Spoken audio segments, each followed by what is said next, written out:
Everybody makes a mistake once in a while. But I just can't be personally responsible. That's one of the weaknesses of a partnership, isn't it, Sid? Well, maybe you better incorporate the store. Incorporate? Yes. Incorporating would give you the big advantage of what you want right now. Limited liability. You start with a group of people who want to invest their money in a company. Then these people apply for a charter as a corporation. This government issues a charter to that corporation. Now that corporation operates legally as an individual person. It is not a group of people. It is under the law a legal person. Imperial Steel Incorporated has many of the legal rights of a person. It can buy and sell property. It can borrow money. It can sue in court and be sued. It carries on a business. Imperial Steel, along with thousands of other legal persons, is a part of our daily living. It is a member of our society. Having acquired the legal rights and protections of a person, the question arises, what kind of person is the corporation? Corporations were given the rights of immortal persons, but then special kinds of persons, persons who have no moral conscience. These are a special kind of persons which are designed by law to be concerned only for their stockholders and not, say, what are sometimes called their stakeholders, like the community or the workforce or whatever. The great problem of having corporate citizens is that they aren't like the rest of us. As Baron Thurlow in England is supposed to have said, they have no soul to save and they have no body to incarcerate.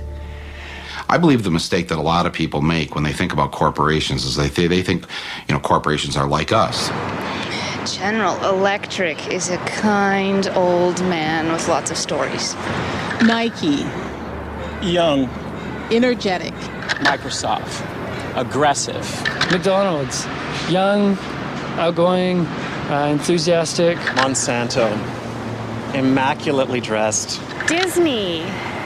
Goofy. The Body Shop. Deceptive. Very lovely.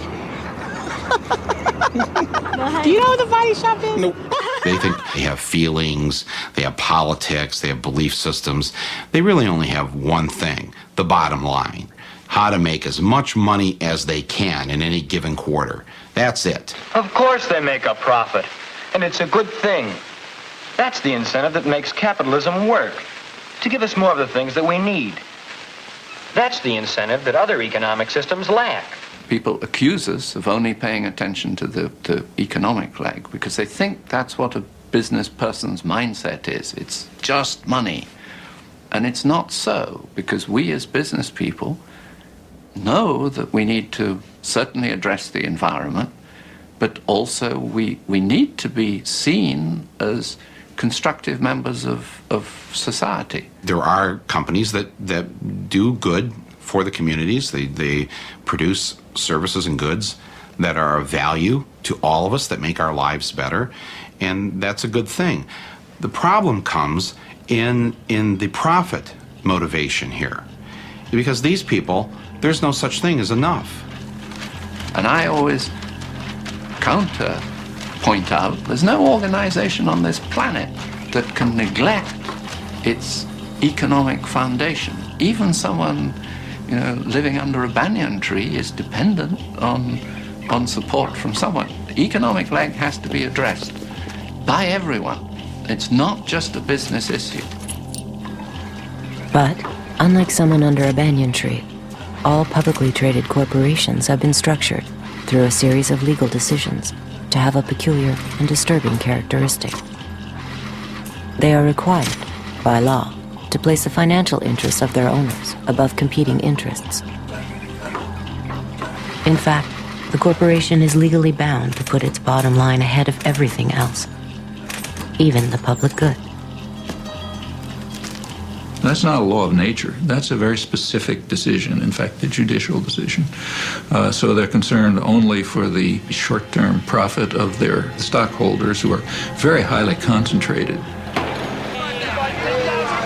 To whom do these companies owe loyalty? What does loyalty mean?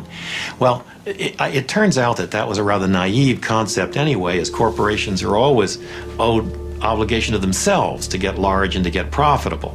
In doing this, it tends to be more profitable to the extent it can make other people pay the bills for its impact on society. There's a terrible word that economists use for this called externalities.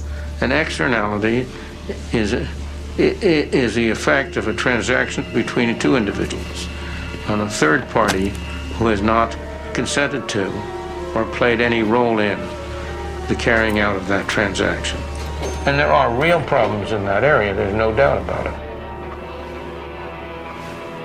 Running a business is a tough proposition. There are costs to be minimized at every turn.